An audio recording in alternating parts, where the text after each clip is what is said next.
Pues acá estamos en la Municipalidad de San Cristian, en la corporación, me han dado la Comisión de Salud y Asistencia Social como síndico segundo que estoy acá al servicio a la población. Hoy se hace entrega de mascarilla a grupos de COCODES de diferentes comunidades. Sí, así es. Pues gracias a Dios, con la ayuda del señor alcalde, hicimos la gestión de algunas donaciones de mascarillas a COCODES y líderes comunitarios acá en Santa Cruz de Quiché para prevenir la enfermedad de COVID-19 que actualmente está acá en Guatemala. Pedimos Dios ya pase todo esto y lo más importante es cuidarnos nosotros mismos. ¿Qué más autoridades serán entregando o solo COCODES? Estamos los COCODES, a comités de mujeres. Ya en nuestros planes futuros están a los alcaldes auxiliares, pues primero Dios podemos gestionarlos. ¿Cuál sería su mensaje para los comunitarios o para la población?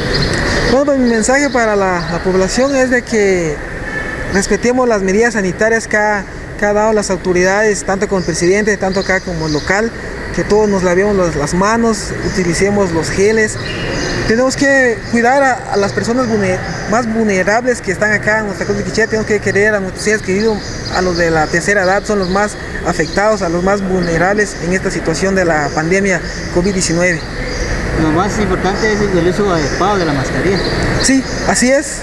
Es lo que hemos indicado acá actualmente. Usted muy mencionaba que hay algunas personas que utilizan mal la mascarilla, utilizan en la cabeza o a veces ya descubren las fosas nasales y eso no ayuda mucho. Es mejor cubrirlo así como estamos bien para que no contaminemos a otras personas.